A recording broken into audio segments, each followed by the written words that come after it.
Okay, so our favorite time of year is back, and it's October 1st, and we usually try to bring in like a couple of different new segments, as it were, and this is going to be one of them. Instead of doing these like sort of right in a row, like within a week, like we do sometimes, this will be one that we kind of spread out throughout the month. Because with this being October 1st, that means that this coming weekend, in just a couple of days, is the release of VHS Halloween, which is the 8th one of these. So I figure we'll go through these sort of throughout the month, and then towards the end of the month, we'll be talking about VHS Halloween as well in this same fashion, where I think what I want to do is we'll just kind of go one at a time and talk about the segments, and then at the end we can do kind of like a ranking of the segments for each individual movie, and then just sort of go from there. So as far as like this franchise as a whole, even though it definitely has high highs and low lows, overall I do just really appreciate its existence, just because one of my favorite things ever about this genre is the anthology movie. And so when these started coming out, when it was like we were kind of in a bit of a paranormal activity craze where found footage was really the thing, so this idea of found footage anthology and the way that this first one came out, it came out of Sundance, and then just made like this sort of big splash, and it's actually kind of crazy to me that we're still getting new ones even now, even though this is pretty much how horror franchises work. Still, the fact that this is one that has been this successful and this loved enough to keep it going throughout, and bringing in these different kinds of filmmakers and telling different kinds of stories and stuff like that. It remains a fascinating franchise. So I feel like we can have some fun talking about that. So I guess we can talk about the first. What I'm going to do as far as the wraparound segments, I think, is just sort of talk about them at the end, and I won't put them in like the ranking or anything. Maybe after we talk about Halloween, maybe we'll like rank the wraparound segments or something. But that's pretty much how I wanted to go into this, and kind of be as organized as we can possibly try to be. So that's what I want to do with this. So I guess if we're going to talk about the first movie, the first thing we can talk about right away is the segment Amateur Night, which is by David Bruckner, who has a really nice small filmography with stuff like The Night House with Rebecca Hall, which I love. He also has The Ritual, and he did a segment in The Signal, the one where it's like it's in segments, but it's not like this. Like anthology, it's just like three different directors did three different segments of the same story. So that was really interesting. And this segment, Amateur Night, also has a spin-off movie called Siren, and I believe it's also Hannah Fierman who's in that as well, but that one kind of went off the rails a little bit. It has moments, but it felt like they were trying to make that character more like Dren from Splice than the sort of horrifying creature. I mean, she's horrifying in Siren as well, but not near to the extent of here, when there's a lot more mystery going on. And so we were talking about this being in the paranormal activity area, where there was a real found footage boom again after that. And so the idea comes up of finding new ways to do found footage. So we would see stuff like the seeing things only on screens thing, or through various different points of views and stuff like that. This one takes an interesting approach with the point of view glasses that the character we're kind of seeing through the eyes of is wearing.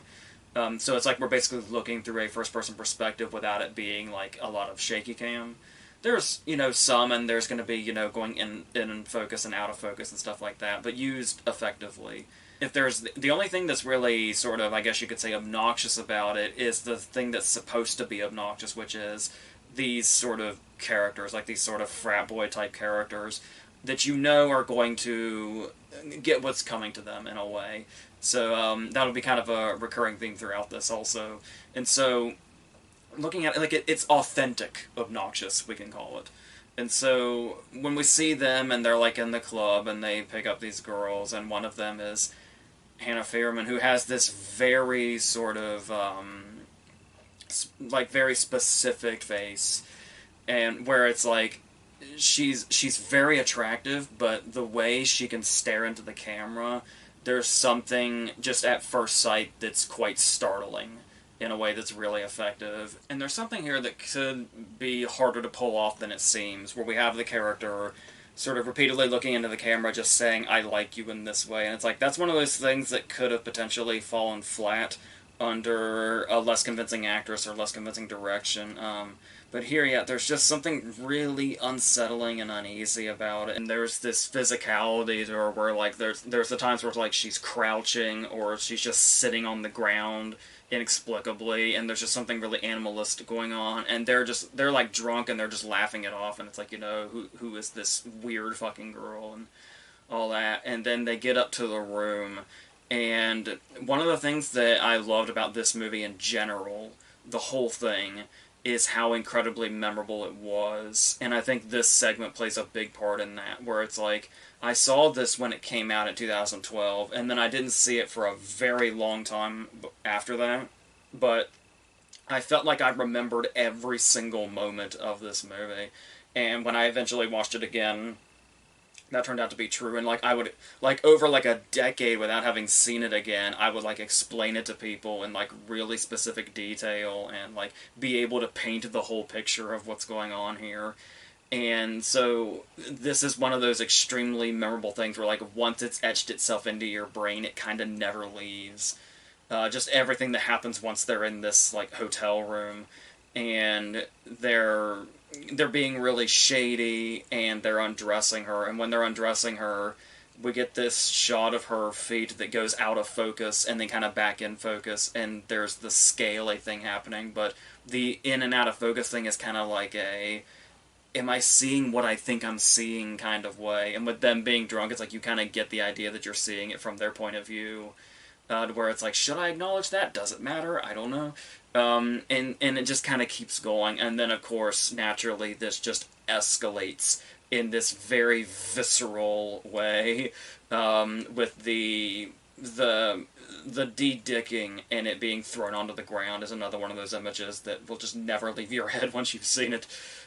Even, like, not just the visual, but, like, the sound also, especially when they go hide in the bathroom, and we just kind of are peeking around the corner and just seeing little bits of it and hearing most of it, and the noises she's making, and it's like every time we look back in, it's escalated in some way, and then there's, like, just her silhouette there, and it's, like, almost like she's morphing, and it just gets more and more insane as it goes, and then when he finally makes his escape, and she's following him through the stairwell and just like coming around the corners, and it's like, it's just really, there's not, I feel like there's not a lot of things that like horror fans who have seen everything can get truly creeped out or scared by or anything like that, but this, like I said, I think the going in and out of focus helps a lot too.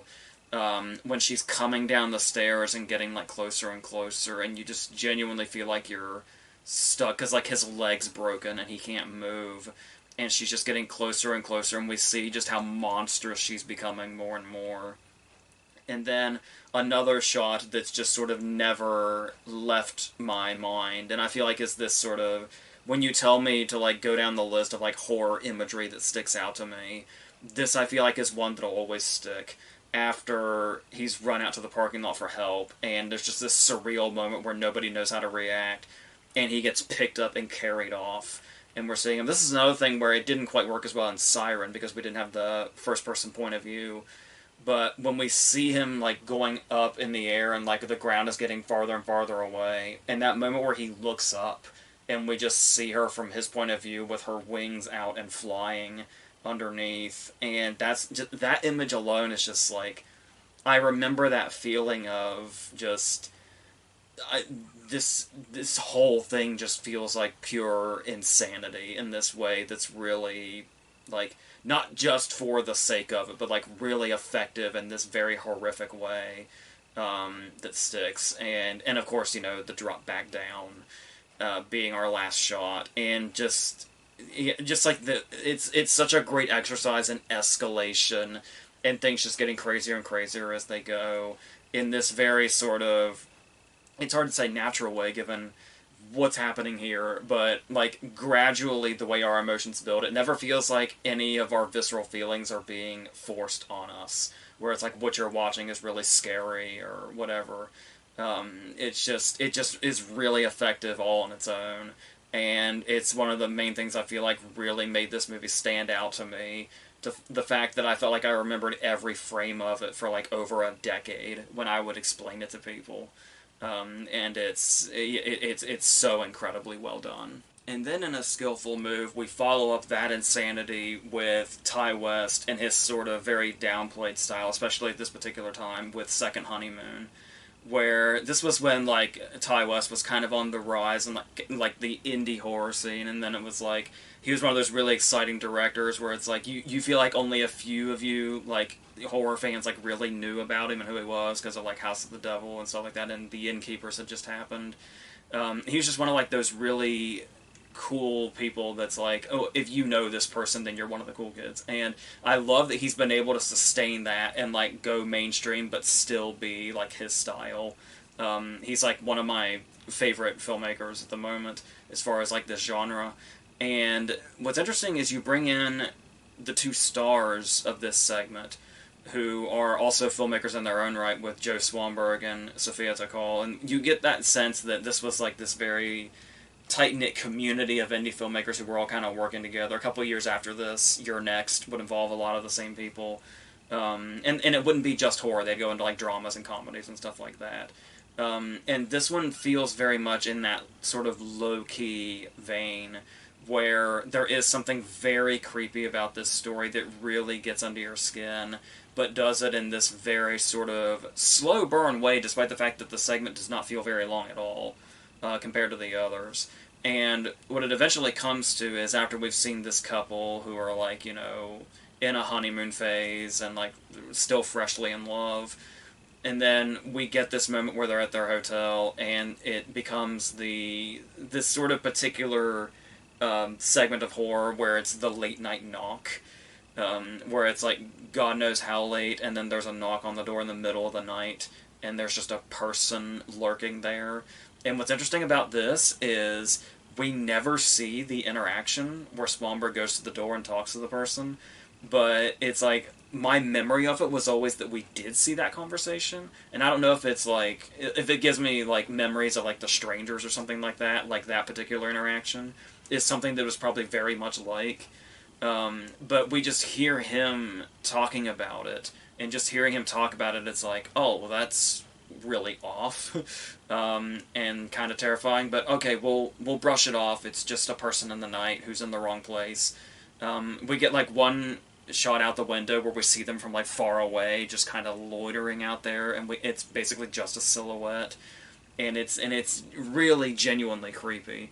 And then we kind of move on and everything's fine, but then of course, because we're seeing it through a camera, in the camera's perspective, naturally we get another moment that happens a lot in horror that will never not be creepy, which is seeing things from the point of view of the threat, where they've broken into the hotel room and they've picked up the camera and they're watching them sleep.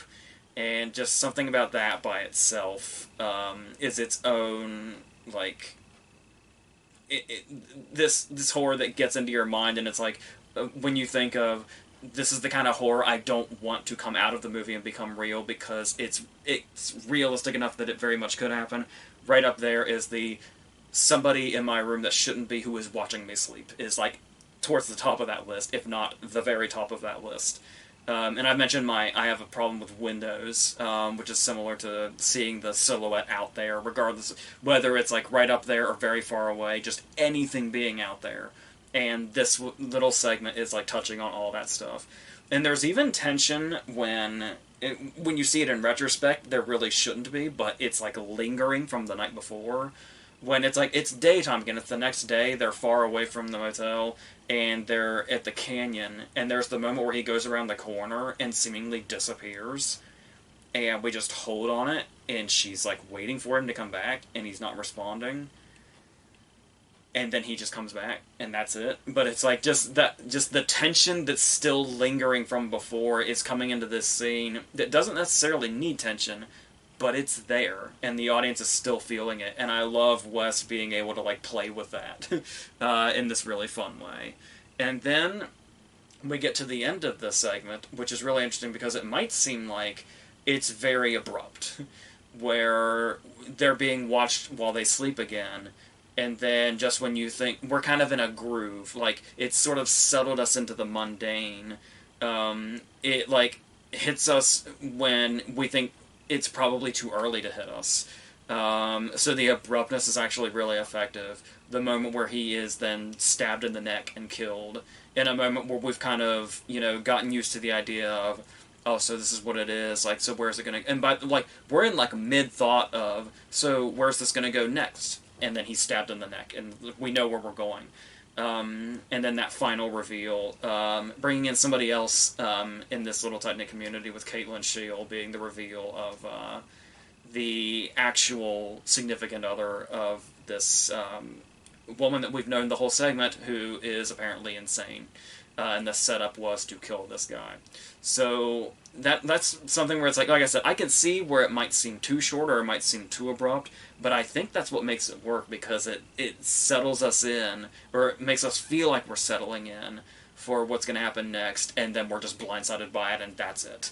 I think that's really effective, and I just love Ty West in general, and I could go on for days. But for now, we can go on to the third segment. The next segment is Tuesday the 17th, which is by a director named Glenn McQuaid, who did this really weird little movie with Dominic Monaghan and Ron Perlman called I Sell the Dead, which I saw when it came out.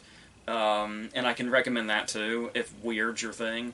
And this one's interesting because it's a fun title, because when you do the math, it's like it would be the Tuesday after a Friday the 13th. And this is our sort of classic Killer in the Woods segment, which, when you are thinking of horror and the different aspects of horror that you love, somewhere in there has to be a Killer in the Woods movie or story. And so this is it for this movie, and of course we are introduced to more assholes who are going to get what's coming to them, and they're going out, and we feel like we're getting this sort of classic Killer in the Woods thing, and it's this sort of nostalgic vibe, and it's nice, and then they start playing with the idea that we're looking at it from the found footage perspective, so it plays with, like, the glitching and the, like, seeing future deaths, and then having, like, the glitch sort of killer.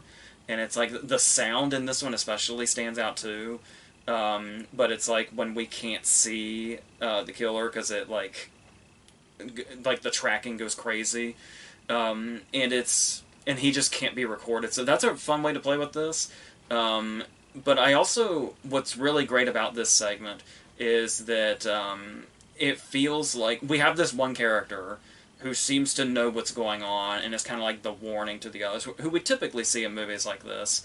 And she's the one that says, like, you're all gonna fucking die up here. Just, like, really, seemingly unprompted, which is, like, really jarring in the moment, which is great. And then, when we see this and as it unfolds and we get to the end of the segment, what it feels like, and makes this segment interesting, is that it feels like a sequel to an unseen movie. And the character we're talking about is, like, the final girl of a previous movie. And, like, we just get little clues that this has happened before to her, and she was, like, the lone survivor. So it's fun to think about it in that way. And then the way they do these interesting deaths, where it's, like, these sort of surreal deaths, where it's, like, somebody can get a knife through the eye, like, through the back of their head and through their eye, and they'll be, like, still conscious, and conscious enough to say, like, what the fuck was that? And, like, their eye is hanging out, and they are basically dead at this point. And the way we see the guy, like, walking around after, like, because typically in these you would see, like, somebody gets sliced or stabbed or whatever, and then they just sort of die instantly. So it's like when we get these moments where, like, the guy gets his throat cut, and then for, like, the rest of the segment he's still just walking around aimlessly. It's just really... Yeah.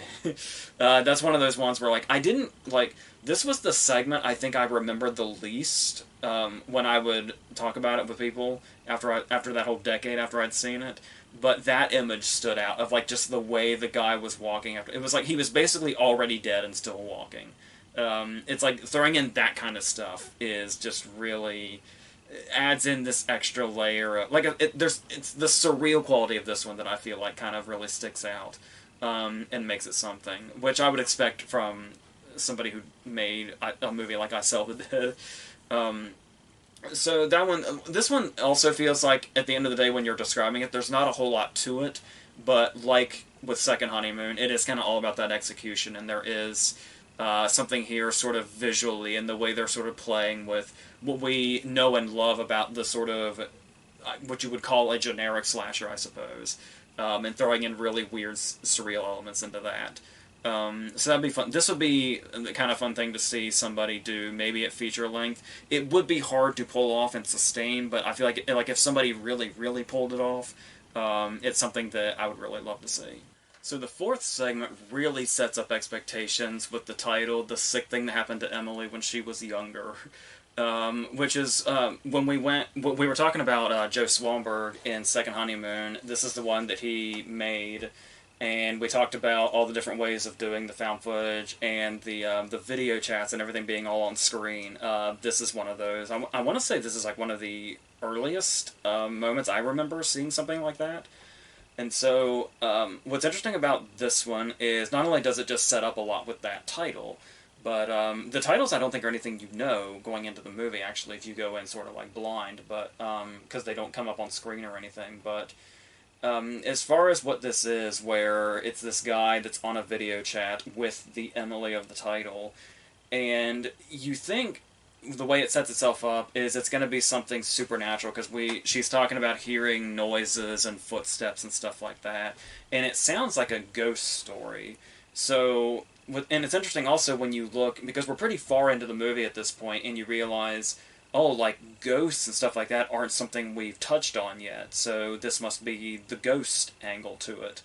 And so as it goes on, and we kind of see the paranoia start to rise a little bit, and we get that vibe, then like every new development is more sort of disorienting, where that moment that may be the most terrifying moment in this whole first movie, if not maybe this at least a top 5 in this whole franchise, is this moment where there's an open door there and we see something, we see a small figure, and again it's one of those things of, am I seeing what I think I'm seeing, or is that something else? And then the way this small figure runs out is, yeah, that's something that you never forget once you've seen it and experienced it. And it plays again with the stuff like the dropped frames, especially when you think of like video chats, especially 2012 video chats, let alone today too, of like the dropped frames and stuff like that, and we're not quite sure like when it comes back into focus what we're going to be looking at or what could be there. They do the old thing that's still always effective with the lighting the way through camera flashes. And what's interesting about this also is kind of like that moment with the payoff in Second Honeymoon is, this scene of people using camera flashes to see in the dark, so it's like, how long they build up the suspense and they build it up, and it's like, how long is it going to be before we see something? Because when we see something, it's going to be darkness, and then the thing's going to be there, whatever it is. But again, it's where they don't stretch that out as long as you would expect to. It's like maybe 1 or 2 camera flashes, and then it's the scary payoff or whatever. And then when we get stuff like when we get into her psyche and what's going on with her and the way she's reacting, and this moment where she's cutting her arm, and it's like the way she's doing it is, it's like, because she thinks there's something in there, and it's like, it's something a person would do when totally, completely manic, but the way she's doing it and the way she's talking to him while she's doing it, there's no mania. She's like very calm, like to herself she sounds completely logical, and then to watch her do this insane thing to herself, it's just like it becomes really like disturbing in a way, and it's like there's such a roller coaster of emotions in this particular segment, where it's like sometimes it's creepy and sometimes you're disoriented and sometimes it's like right in your face scary, and then it's just like there's a sadness that eventually comes where it's like this poor girl and what's happening here, and like I said, a disturbing nature. And then when it's finally revealed and she's unconscious and we see him get up and he supposedly like states away and he just walks in through the door and we realize he was in the other room this whole time. And it's like, it's this very sort of Rosemary's Baby vibe of when it's the person you know and trust like the most, is the person that was like right here at the middle of all of this and almost kind of making it happen. Is just this very sort of, like I said, in this Rosemary's Baby sense of using like the sort of paranoia angle, and it's like nobody you can trust, and everything is closing in on you, and you're just seen as, oblivious and crazy, and it just and throwing in what's actually happening here with like aliens presumably, is just a whole bunch of craziness that somehow manages to come together in one story. And then this again, it's like this very sad feeling when you see the epilogue. Like, it's scary that this is going to happen all over again, and we don't even know like exactly how many times over this has happened. Like I said, but the fact that there's like an underlying sadness too for Emily and who's ever come before her and who's going to come after her, and it's just really effective in this great way, this very unexpected way, given everything we've seen up to this point in the movie and what we expect out of like a horror story, especially with this kind of setup, and how it initially feels like a ghost story and then just goes in this insane direction, and it's just really wild. So then we go on to our finale segment with 10/31/98, and not only is it like the finale segment, but like like we've already finished the wraparound story when this one comes in. So this one is like the end of the movie, and it's really a perfect way to go out, setting the story on Halloween, and so we see like everybody in costumes, and there's like Halloween festivities going on. And this is one reason I'm like really super psyched about Halloween, the Halloween theme of the 8th movie that we've got coming up, and if it kind of has this vibe, and it's Radio Silence who made this one, and this was my introduction to Radio Silence. Like, I didn't, and it's like when they started doing big things like Ready or Not and Scream and stuff like that, I would think like the VHS guys, and so yeah, so this is how. My introduction to them. And as far as it feeling, we were just talking about it not having gone to like the supernatural ghost haunted place just yet, and so to go into that in like the biggest way, where they go into this house and they think it's like a haunted attraction, again just very obnoxious characters who are waiting to get what's coming to them. And so we get these little moments. It feels like an attraction to us because it feels like an attraction to them. And so we're getting all these different little haunting things that happen, like when they see the girl in the chair in the mirror, and then they look back, and then the chair's just empty. And when they look back to the mirror, you expect maybe the girl might still be there, but no, it's just the chair. And so it's only just that one quick glimpse, and that's just really like this thrilling rush in itself. And you've got them like even like stuff we just hear about where they come running back into the room all excited, and they're talking about like there being like hands in the walls and arms and stuff like that, and just like their excitement of this just feeling like people who are on a ride. But then like there's something like there's like this cloud or like this thick air going on, where like you get the sense that there's just something really sinister and haunted going on here. And other people, and like we get to a point to where we hear the voices upstairs, and how those voices get like louder and closer, and it's like that's the kind of thing also that just like really gets to me also. And then when they go up to the attic, and there's another one of those moments where again they think they're seeing something that's just not real, that's some sort of attraction of sorts, of this girl being tortured or whatever it might be, or sacrificed.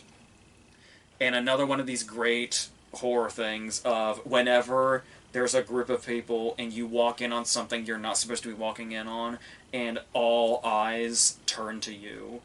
That's something that will always be effective also, and this is a great use of that. And then this sort of this feeling of being pursued after you've seen something you're not supposed to. And then the moral dilemma of, do you stay and help, or is that what stupid people in horror movies do? And then when we start seeing, this is another one of those images that always stuck with me after I saw this movie, the guy just flying into the darkness of the ceiling, and we just hear like his screams fade out, and then just everything just starts going crazy all at once. It's very like poltergeisty, the way everything's just going completely into utter chaos. And we see like the hands in the walls they were talking about, and we see things flying around. And like I said, it's just such a great finale to the movie to just have everything go insane. And then, of course, that final payoff of the decisions kind of coming back to haunt you, where it's like they made the decision to save the girl, but then it's like this person that was just there suddenly vanishes, and then when they're on the train track and she's on the outside, and it's like they've just, that feeling of they just walked into this. They just walked right into their own deaths, and then we see the train come, and then that's it. There's like a joke ending that they filmed also, but I love the effectiveness of the train hitting, and then the movie's just done. We cut to the blue screen, and then we see more footage from the wraparound and stuff like that. And it's, I've always thought, like, that's one segment that just really stood out in this way of, I remember the grand ending that it had, and like I said, just seeing the people, like, fly into the air and disappear, and we just hear, like, their last screams, like, that stuff is just so, just everything landed perfectly. So, like, we started great with Amateur Night and really started off with a bang, and then we end with it also. And then we kind of got all of the different sort of, like I said, the sort of roller coaster in between of the different types of horror we went into.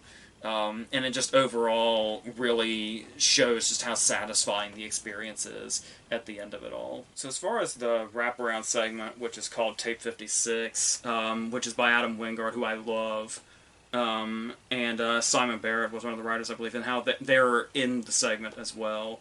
And again, just the theme of pieces of shit are just all over this movie, and we watch these people who basically go around and cause havoc and film it and assault people, and then they'll, like, watch it back, like the scene in Henry Portrait of a Serial Killer when they're watching the tape back, like they do, like it's that for, like, people who cause destruction and assault people and stuff like that. And so it's like there's going to be this very satisfying element throughout it as their doom becomes apparent when they go into this house and they find all the VHSs. It's a very great tone setter, that particular moment where they walk in and it's just like the white noise on the TV in the dark, and there's a body that may or may not be dead in a chair in front of it. And then this idea of them getting picked off one by one mysteriously, and in these moments in between the segments where it's like there'll be a moment where the guy's sitting in the chair and then a segment starts and then the segment ends and then the guy is gone without the guy realizing it. Rox, I think, is his name. And so then he watches another segment, and then when we come back, the guy's back in the chair, but Rox is gone. And then that sort of build up. And then the idea of, like, when they're in the basement, and that feeling of there's another person in here, and we only see, like, shadows and, like, maybe the back of a person as they go out of the shot. There's a really nice creepy factor building up to that. I suppose when it's just, like, oh, they're like zombies or something and they got eaten or something, it is kind of underwhelming. Like, it doesn't really feel like there's a particular reveal that's, like, super big or groundbreaking or anything. But it's like, I think the satisfaction comes from just these guys meeting their doom and their fates in very horrific ways is really fun. So, it's kind of sets up in a lot of these, the wraparound segment's like just a sort of wraparound segment, so it doesn't have to be particularly great, but it's usually the purpose of a wraparound segment is to at least have a pretty great, memorable payoff, and it's just, this one's just kind of like, alright, I guess that's fun. So I was like, those moments in between where it's like when things change in between segments is kind of the really exciting thing about that. But that's about it for the wraparound segment. Yeah, so as far as ranking the segments, I don't want this to seem too, like, set in stone or anything. Just as a way of sort of evaluating them and the movie itself, I would say if I had to put a movie in the segment in the 5th slot, it would be Tuesday the 17th. Which, like I said, has a lot of great ideas and a nice execution, but it's also the one that I feel like is kind of the least memorable. It has, like, the least staying power, even despite those elements that really work and are still really startling. Then the 4th above that would be Second Honeymoon, which, again, is just really, I guess, based on the fact that it feels so short and feels so condensed based on the others, even if that's what makes it so effective. But it's just like, that's just kind of pretty much where it lands when we look at the other three. Because 3rd would be 10/31/98, which, like I said, is perfect as, like, a big sort of explosive ending to the movie itself. Feels like pure Halloween energy, like the spirit of, like, Halloween time. And that's, yeah, just going like full blown supernatural after we sort of held back any sort of ghost element, and then just going full force with it here, and being a really fun introduction to like the Radio Silence group. So that's great. And then second, I think would be Amateur Night, which, like I said, is just like every bit of it just feels so uh, memorable and insane, and then just like the way it escalates, and it's just something that just really, really sticks with you in this really sort of creepy way. And then, like I said, that image of them flying off into the night and him looking up at her is something that's just always been branded in my brain forever.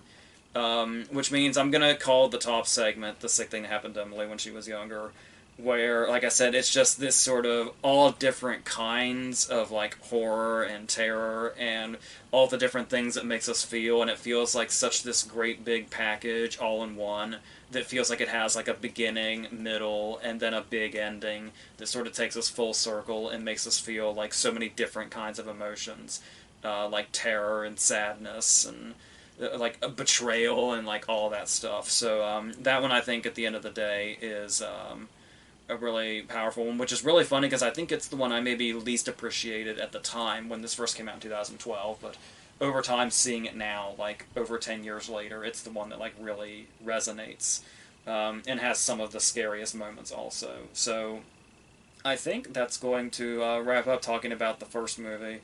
And yeah, this is basically what we'll do for the rest of the franchise as we go throughout the month. The next video is going to be another like new sort of segment that we're going to do that's got 6 or 7 movies involved. 7, I think. Or 7 videos. There'll be more movies in there, in some of them. And we'll go through that. And we've got a whole bunch of stuff coming, like the straight-to-video stuff from last year, a couple of original versus remake. We've got a franchise at the end. We got a big video that we recorded live. It's going to be like our finale. It's going to be a whole bunch of stuff, and hopefully we have some fun with this. So until the next one, I think that's it.